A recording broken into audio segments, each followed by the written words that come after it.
에게 주시는 에레미야의 말씀, 또 바울의 고린도 교회에 주신 말씀, 또 누가복음에 주께서 우리에게 주신 이 말씀이 여러분의 한 주간의 삶을 이끄시는 능력이 되시기를 주의 이름으로 축원합니다. 아시는 대로 저희는 매 주마다 교회력이라고 일컬어지는 렉셔너리의 성서 일과를 통해서 본문을 같이 받습니다. 우리 교회만이 아니라 성서 일과를 따라가는, 그래서 처치 칼렌더 스케줄 C를 쫓아가는 모든 교회는 전 세계에서 같은 본문의 말씀을 가지고 말씀이 우리 선포되는 걸 볼 수 있습니다. 말씀을 준비하는 사람으로서의 조금 고충까지는 아니지만 조금 더 말씀에 집중해야 되는 이유는, 이거 제가 원해서 택하는 말씀들이 아니라고 하는 것. 물론 이제는 그것이 너무 감사하다는 걸 알지만 처음에는 그게 많이 부담이 됐습니다. 왜냐하면 늘 주어지는 말씀들이 그것이 언제나 들어도 새롭기 때문에, 새롭다는 말은 모르기 때문에 그렇습니다. 뭘 그걸 목사가 평생 받는데 모르느냐. 모른다는 말은 지금까지 받았던 은혜를 모른다는 것이 아니라 왜 이 말씀을 지금 다시 주시느냐 하는 것 때문에 그런 질문을 많이 합니다. 더군다나 구약과 신약 그리고 복음서에 있는 말씀들이 함께 주어질 때마다 사실은 이 말씀을 함께 아우르는 것이 쉽지가 않았습니다. 그래서 저도 목회를 처음 시작할 때는 이 본문 말씀을 이렇게 따라가면서 셋 중에서 가장 내게 닿는 것 또는 내가 하기를 원하는 것들을 택해서 그렇게 한 적도 있습니다. 근데 사실은 누군가가 정했겠지요. 그렇지만은 그 누군가 정해진 그 정함을 통해서 하나님은 이 말씀 가운데서 언제나 우리에게 한나의 메시지들을 늘 주고 계시다는 것을 깨닫습니다. 물론 여러분들이 여러분 자신의 주시는 말씀을 묵상할 때마다 또 새로운 깨달음을 허락하시겠지요. 근데 이번 주에는 이 말씀을 읽을 때 처음에는 이게 에레미야를 부르시는 말씀과 사랑에 대한 말씀과 고향에서 배척을 받으시는 이 말씀이 도저히 이게 무슨 뜻인지 늘 그렇지만 잘 꿰어지지가 않았습니다.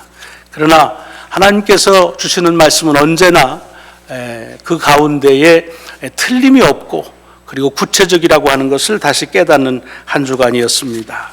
먼저 구약의 말씀을 보면 이런 내용이죠. 에레미야를 하나님께서 부르십니다. 근데 그때가 굉장히 이스라엘이 정치적으로도 여러 가지로 아주 굉장히 힘들었을 때입니다. 쉽게 말하자면 유대의 말기 때입니다. 이제 곧 바벨론에 의해서 나라가 망할 때입니다. 물론 여러분이 왜 예레미야를 불렀는지 망한다는 얘기를 하라고 부르는 겁니다. 그걸 알든 모르든 이제 그 예레미야를 부를 때 뭐라고 그러냐면 네가 잉태되기 전부터 출산하기도 전부터 나는 너를 성별했고 이스라엘과 여러 나라를 위한 선지자로 내가 삼았다라고 말합니다. 아무 의논도 없이 무조건 삼으셨다는 겁니다. 그런데 예레미야가 이것을 황당하게 듣지요. 물론 누군가가 그 시대의 말씀을 외치는 것은 꼭 필요하지만 나는 아니라는 겁니다. 그 아닌 결정적인 이유가 뭐냐면 나는 아이라. 이게 꼭 연령적으로 어리다는 의미만 아닙니다. 어눌하다는 뜻입니다. 그래서 나는 말을 못합니다. 선지자가 말을 못하면 이건 꽝 아닙니까? 그러니까 다른 사람, 말 잘하는 사람을 좀 택하시죠. 그런 뜻이지요. 하나님께서 그러면 나는 네가 말 잘하는 줄 알았는데 못하는구나. 쏘리. 그리고 다른 사람에게 하는 것이 아니라 뭐라고 그러냐면 네가 말을 잘하고 못하는 거 그런 소리 하지 마라. 왜냐하면 내가 너를 부른 것은 네가 네 생각을 말하라는 게 아니라 내가 하라는 대로 내 입에다 붙여준 말 그것만 전하면 된다는 겁니다. 그러니까 우리는 하나님의 말씀을 전하는 데 있어서 그 말씀을 전하는 그 사람에게 갖춰야 될 것을 말의 기교나 말에 있어서의 어떤 기술에 있다고 생각하는데 하나님은 그렇지 않다는 겁니다. 누구를 통해서든지 내 말을 붙여주면 그러면 그 말을 전하기만 하면 된다. 이미 우리는 아시죠? 모세 때도 그랬습니다. 많은 선지자들이 그랬습니다. 난 말 못해요. 그럴 때 그냥 내가 하라는 대로만 해. 그런 뜻입니다. 그러면서 입술에 내 말을 붙였다. 너는 두려워하지 말라. 그리고 나가서 여러 민족을 위해서 내 말로 인해서 그 민족이 멸망도 하고 건설도 될 거다. 다시 얘기하면 하나님께서 행하실 일을 너를 통해서 말하고 행할 것이다 하는 그런 뜻입니다. 오늘 신약 말씀은 고린도전서 13장, 아까 말씀드린 대로 사랑장입니다. 이건 예레미야를 통해서 외치실 정의와는 아주 정반대의 얘기지요. 예, 여러분들도 아마 이 고린도전서 13장은 많이들 암기도 하시고 또 백교도 쓰고 카드 만들어서 보내기도 하고 또 곡을 붙인 노래들을 좋아하기도 합니다. 그 중에 제일은 사랑이라 많이 불렀죠. 예, 결혼할 때 본문으로 많이 쓰여지고 그리고 서로 약속할 때 이런 사랑을 갖자라고 말합니다. 근데 이 고린도전서 13장이요, 사실은 고백하는 것도 좋고 또 써놓으면 아름답고 찬양도 듣기가 좋은데 살긴 어렵습니다. 이건 하지 말라는 것도 많고 하라는 것도 많고 모든 것을 다 포괄한다고 그러니까 이거는 사랑이 좋긴 좋지만 이건 나하고는 상관없다, 이렇게 한 걸음 물러날 때가 참 많습니다. 그것은 왜 그러느냐, 우리가 이 바울이 고린도교에 보낸 이 말씀에서 사랑만 딱 띄워가지고서 마치 사랑은 이렇게 해야 된다라는 사랑의 덕목이나 사랑은 이렇게 해야 된다는 사랑의 기술을 가리킨 것처럼 생각하기 때문에 그렇습니다. 그렇지 않습니다. 지금은 12장부터 해서 14장까지 쭉 이어오는 말씀에 한 흐름이 있는데 그게 뭐냐 하면 성령님을 통한 은사에 대한 이야기입니다. 교회 안에는 그리스도의 몸의 지체를 이룬 것처럼 많은 사람들이 각양의 은사를 가졌다. 어떤 사람은 지혜의 말씀을, 어떤 사람은 지식의 말씀을, 어떤 사람은 병 고치는 은사를, 어떤 이는 예언과 방언의 은사를 다 가졌다는 겁니다. 그런데 그 은사가 뭐냐? 사람마다 다 자기가 기술을 개발하고 재능을 개발해서 나는 지혜가 맞아, 또는 무슨 이렇게 적응 검사해가지고서 얻었다는 게 아닙니다. 요즘에도 은사 검사하는 게 있습니다. 근데 사실은 조금 위험해요. 왜냐하면 은사라고 하는 것은 아주 단도직입적으로 성경은 뭐라고 말하냐면 하나님께서 당신의 영인 성령을 통해서 뜻하신 바대로 모든 사람들에게 교회의 유익을 위하여 강권적으로 주시는 거다, 그렇게 되어 있습니다. 그 속에 아무것도 사람이 선택하거나 또는 노력으로 성취할 수 있는 스페이스가 없습니다. 그러니까 은사는 성령님의 강권적인 역사입니다. 그렇기 때문에 그 은사에 대한 그런 부르심을 받았을 때에는 피할 수도 없고 그리고 거부할 수도 없는 것이다. 아마 여러분들 가운데는 그런 삶의 경험을 하신 분들도 계실 것입니다. 이 은사에 대한 얘기를 하면서 사랑을 얘기하는데 12장 맨 마지막 끝절에 보면은 여러 은사를 얘기하면서 이보다 더 좋은 것을 너에게 보여주겠다 라고 말하며 사랑을 말하고 있습니다. 무슨 소리냐? 사랑에 대한 13장은 사랑의 기교나 사랑의 어떤 덕목을 얘기하는 것이 아니라 사랑도 하나님이 성령님을 통해서 우리에게 주는 은사라는 것입니다. 그리고 그 은사는 모든 은사들을 다 아우를 수 있는, 그래서 몸된 교회를 세우는데 가장 귀중한 은사다라고 하는 것을 일러주십니다. 다시 얘기하면 사람 가운데 있는 이 사랑도 하나님의 주권적으로 하나님께서 하시는 거라는 것을 이 속에서 우리가 깨달을 수 있습니다. 오늘 봉독한 누가복음은 어떤 말씀입니까? 예수님께서 당신의 고향인 나사렛 회당에 가셔서 맨 처음 설교하시면서 맨 처음 설교한 게 뭐냐면 복에 대한 선언이십니다. 여기 보면은 주의 성령이 내게 임하셔서 가난한 자에게 복음을 전하게 하시고 내게 기름을 부으사 그리고 나를 보내서 포로된 자에게 자유를, 눈먼 자에게 다시 보게 함을 전파하며 눌린 자를 자유롭게 하고 주의 은혜의 해를 전파하게 하려 하심이라. 복을 선포하시는 것입니다. 그래서 우리는 복음이라고 말합니다. 복의 소리, 복의 소리가 외쳐졌다는 것입니다. 그럼 마태복음을 보더라도 마태복음에 맨 처음 예수님의 설교가 담겨져 있는 것이 마태복음 5장부터 시작합니다. 그걸 우리는 아주 보물과 같이 귀하다고 해서 산상수훈이라 그러죠. 그 산상수훈의 맨 처음 5장의 첫 자리가 뭡니까? 복되다는 게 blessed. 이거는 복을 이렇게 하면 받을 거다. 애통하고만 살아라. 마음을 가난하게만 해라. 그러면 언젠가는 복 받을 거야 하는 미래형이 아닙니다. 이미 복 받았다는 겁니다. 마음에 애통한 사람, 허전한 사람, 가난한 사람, 너희가 복되다라고 선포하는 겁니다. 여러분, 이 말씀을 보면 이 축복이라고 하는 것도 예수 그리스도를 통해서 우리에게 전한 복음은요, 사람이 잘 살아서 살아가는 걸 보고서 그때그때 마치 보너스 주는 것처럼 아니면 무슨 배당금 주는 것처럼 주는 게 복이라는 게 아닌가. 주님께서 이 땅에 오신 것은 한 사람을 가지고도 이 세상을 넉넉하게 변화시킬 수 있으니까 예수 닮아가는 삶을 살아, 이런 말이 아닙니다. 지난주에 어떤 분이 쓴 아리클을 하나 썼는데, 그리스도인으로 예수를 닮아간다는 것은 노력을 포기하라 그랬습니다. 굉장히 샥하죠. 다 예수 닮기를 원하는데, 그 말의 골자는 뭐냐면 우리는 예수를 닮으려고 노력한다면 100% 실패한다는 겁니다. 신앙은 예수를 닮아가는 노력이 아니라 예수께서 능력이라는 사실을 믿고 그리고 그분에게 기대는 것이다, 그런 얘기입니다. 예. 요즘 우리의 신앙은 우리도 모르는 사이 너무나 인본주의적인 내 노력과 내 어떤 수고로움으로 자꾸 치우쳐가는 경향이 너무나 큰 것을 봅니다. 오늘 본문에 보면은 이런 이 주님께서 복의 소리 하시면서 뭐라 하냐면 오늘 이 말씀이 너희에게 응하였다라고 되어 있습니다. 이렇게 하면 내가 이거를 이루기 위해서 왔다든가 너희도 이렇게 살라든가 하는 게 아닙니다.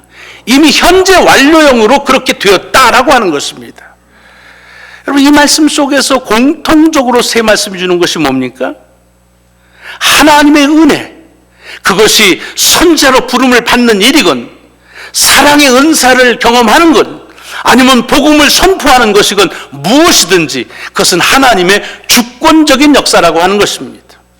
여러분, 이것은 아마도 많이 들으셨기 때문에 그렇게 뭐 감동이 뭐 이렇게 뭉클하거나 여기 무슨 닭살이 이런 건 아닐 겁니다. 오히려 졸리시죠. 지금 따뜻하게 지금 히터가 잘 들어오니까요. 예, 그럴 겁니다. 왜? 많이 들었으니까. 여러분, 여상한 게 참 귀한 것이라고 하는 것을 이 말씀 속에서 다시 깨닫습니다. 하나님의 주권적인 역사야. 선지자가 되는 거, 무슨 선지학교는 뭐 이렇게 해가지고 하는 게 내가 너를 불렀어. 꼼짝 못한다는 겁니다. 네 능력 없다, 있다, 상관없다는 겁니다. 준비됐다, 안 됐다, 상관없다는 것입니다. 내가 시키는 대로만 해라는 겁니다. 성령의 사랑의 은사, 성령께서 원하시면 사랑의 은사를 누가 뭐 마음씨가 곱고 인품이 됐고 아니라는 겁니다. 누구든지 은사는 하나님께서 정한 뜻대로 누구에게나 임할 수 있다는 것입니다. 주권적인 역사라는 것입니다. 주님께서 예수 그리스도를 이 땅에 보내신 것도 마찬가지입니다. 메시아를 기다렸기 때문에요? 그렇지 않습니다. 만약에 기다리고 갈망했기 때문이라고 한다면 지금도 주님은 오실 수가 없습니다. 그러나 사람들이 어떻게 생각하든 주님께서 정한 때가 되어서 예수를 그리스도로 이 땅에 보내셨고, 그가 보내신 것은 이 땅에 엉망진창된 것을 어떻게 좀 다시 한번 일궈 나가서 희망을 볼까 하기 위해서가 아니라 그가 오심으로 하나님께서 지으신 그 세상은 이제 시작되었다라고 하는 선포의 말씀인 것입니다. 하나님의 주권적인 역사라는 거지요. 선지자를 세운 것은 하나님께서 우리가 사용하는 말을 모르시기 때문에 사람끼리 통하는 사람 불러가지고서 그래서 네가 내 통역자, 그게 아니라는 것입니다. 사랑의 은사를 주신 것은 내가 정의로운 것만 하니까 내가 사랑이 좀 부족하지, 그러니까 너희들 가운데 사랑이 있는 재능 있는 사람 나와 라고 해서 쓰는 것이 아니라는 것입니다. 복의 소리도 마찬가지로 하나님의 주권적인 역사라는 것을 우리에게 보여주십니다. 그런데 오늘 본문에 보면 주님의 고향에 사는 사람들이 이 하나님의 선포에 대해서 이의를 제기합니다. 뭐라고 그럽니까? 그가 하신 말씀은 놀라움으로 듣습니다. 너무나 놀라운 거예요. 그런데 그 놀라운 그 이유가 다릅니다. 뭐 때문에 놀랐습니까? 아니 저게 요셉의 아들인데 무슨 저런 소리를 다 하나, 이런 겁니다. 소리는 좋아요. 그건 들어야 될 소리였어요. 오랫동안 약속으로 해왔던 소리였어요. 그런데 어떻게 요셉의 아들이 저런 소리를 하나, 이런 뜻입니다. 무슨 소리입니까? 자기들이 볼 때 자기들이 사는 이 고향 나사렛에서는 저런 얘기할 수 있는 사람이 나올 때가 아니라는 겁니다. 요셉의 가문, 그 가문에서는 죽었다 깨도 그런 소리 할 사람 나올 때가 아니라는 겁니다. 우리가 잘 알아. 나사렛, 우리 여기 살지만 여기 이거 뭐 별 볼 일 없는 데야. 요셉 누군지 우리가 잘 알아. 그러니까 뭐 하나님의 그 말씀, 야 놀랍긴 하지만 믿을 수가 없다는 것입니다. 여러분, 이것은 고향 나사렛에 사는 사람들만 예수께 한 말이 아닙니다. 에레미야도 그랬던 겁니다. 주님, 당신이 행하실 그 일은 높습니다. 그러나 내가 잘 알지 않습니까? 나는 말을 못하는 사람입니다. 그러니까 다른 사람 택하시죠 뜻입니다. 네. 여러분, 오늘 본문 속에서 우리에게 주는 이 하나님의 주권적인 강권적인 역사에 대해서 오늘 주님은 두 가지 예를 들어서 추가로 설명을 해 주십니다. 엘리야 시대와 엘리사 시대에 일어난 일입니다. 엘리야 시대, 아합 때입니다. 하나님께서 그 민족을 치시면서 3년 6개월 동안 비가 오지 않는 그런 징계를 내리십니다. 그 가운데 엘리야를 먹이고 그리고 마시게 하십니다. 까마귀로도 먹이고. 근데 어느 날 이 엘리야에게 하나님께서 얘기하십니다. 저쪽 사렙다 쪽으로 가면 과부에게 먹을 것을 좀 얻어서 먹어라. 그렇게 됩니다. 여러분, 한번 주님께서 그렇게 얘기하면 이 엘리야, 여러분이 엘리야라면 무슨 연상을 하겠습니까?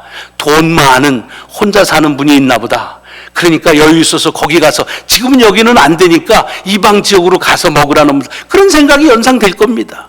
떠났습니다. 떠나서 갔는데 나뭇가지를 줍는 한 여인을 보게 됩니다. 그리고 아마 감동이 있어서 그 사람인 것을 알고 그에게 묻습니다. 떡을 달라. 이 떡이라는 게 우리는 간식이니까 그냥 우리말로 밥 좀 달라고 그럽니다. 밥 좀 달라. 그랬더니 이 여인이 그 얘기를 듣고서 정말 난색한 표현을 합니다.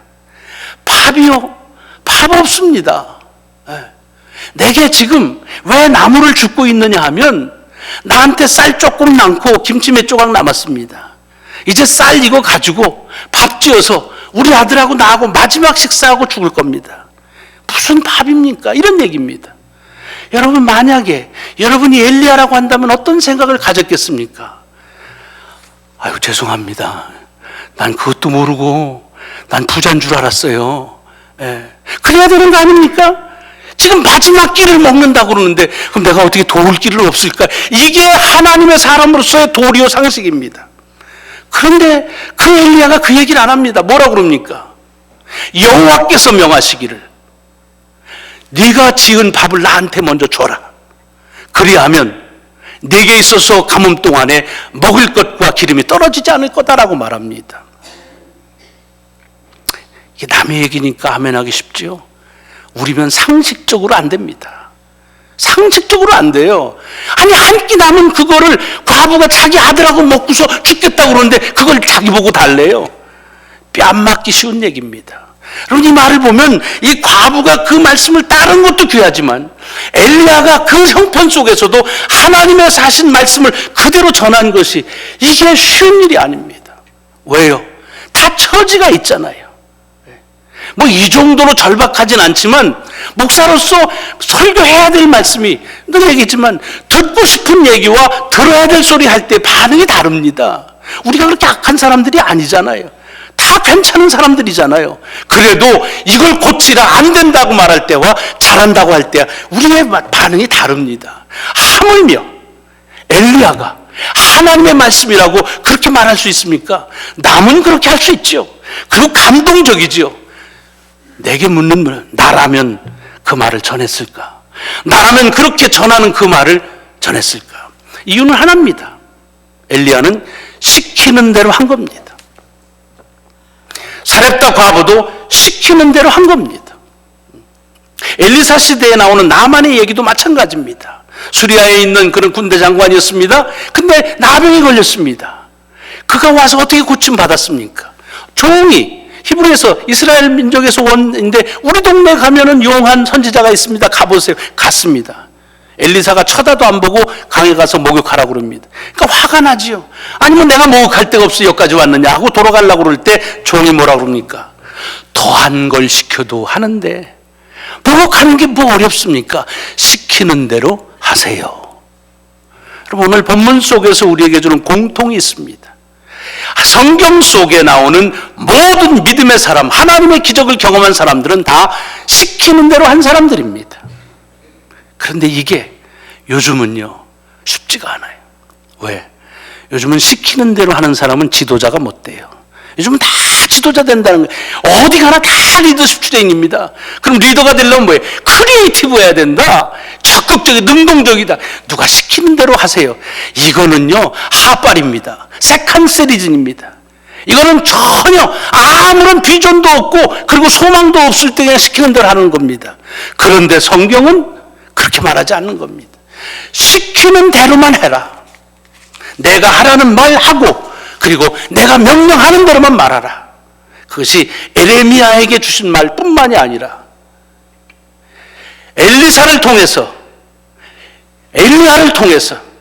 주께서 그 시대마다 어떻게 시키는 대로 그 말씀을 따라하느냐는 것을 표징으로 보여주신 것입니다. 이제 우리에게 돌아옵니다. 제 자신에게 물었습니다. 그러면 너는 어떻게 사니? 네가 전지전능하신 하나님을 믿느냐? 믿지요. 믿습니다. 여러분도 믿지요? 믿으실 겁니다. 주께서 하시는 모든 역사에 오차가 없음을 믿지요. 저도 믿습니다. 아마 여러분도 믿으실 것입니다. 그런데 주님이 시키시는 대로 하십니까?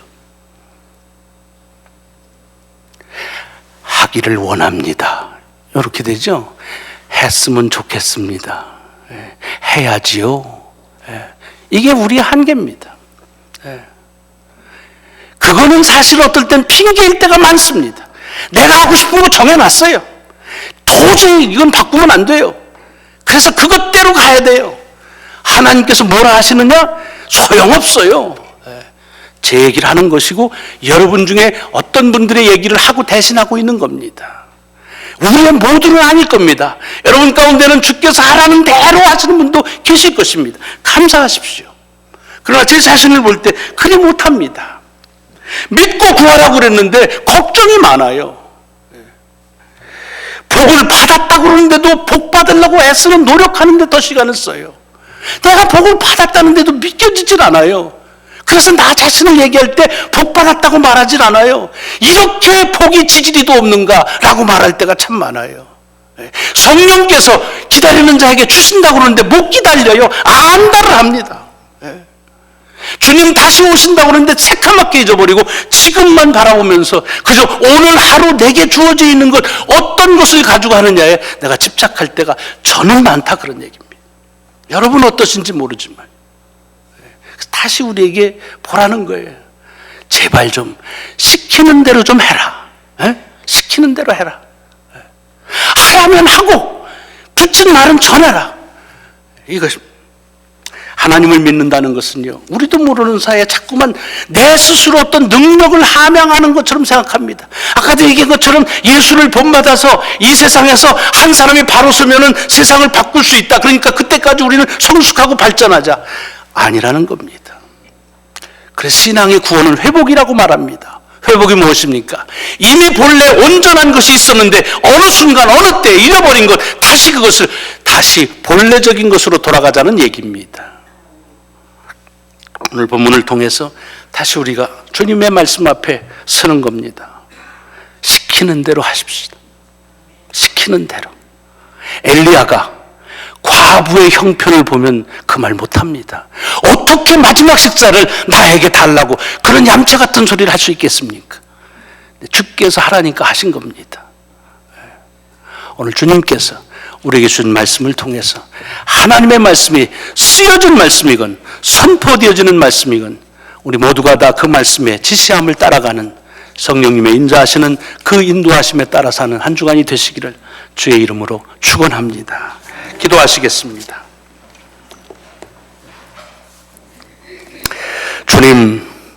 주님의 말씀 앞에 다시 서며 참으로 송구스러운 마음과 감사한 마음을 고백합니다. 기도해놓고도 믿질 않습니다. 찬송한 대로 살질 않습니다. 들은 바 하는 것은 넋두리로 여길 때가 많습니다. 제 얘기입니다. 하나님, 주님, 우리가 그러면서 주님의 역사와 능력을 믿는다고 합니다. 믿질 않는 겁니다. 아직도 겨자씨만한 믿음도 없는 겁니다. 주님께서 다시 오실 때 이 겨자씨만한 믿음 있는 자를 보겠느냐고 하는 그 마음이 제 자신을 또 우리를 향한 주의 통탄하는 마음으로 다시 듣습니다. 주님께서 시키는 대로 할 수 있도록 나를 중심으로 보는 시각을, 내 형편과 처지를 관찰하고 그리고 판단하는 시각을 주의 말씀으로 다시 회복될 수 있도록 인도하여 주옵소서. 주님, 사모하지만 주께서 허락하셔야 우리 가운데 사랑의 은사도 저희들에게 저는 경험할 수 있사오니 겸비한 마음으로 주님에게 조용히 기다리는 저희들이 되게 하여 주옵소서. 예수 그리스도 이름으로 감사하며 기도드리옵나이다. 아멘. 아멘.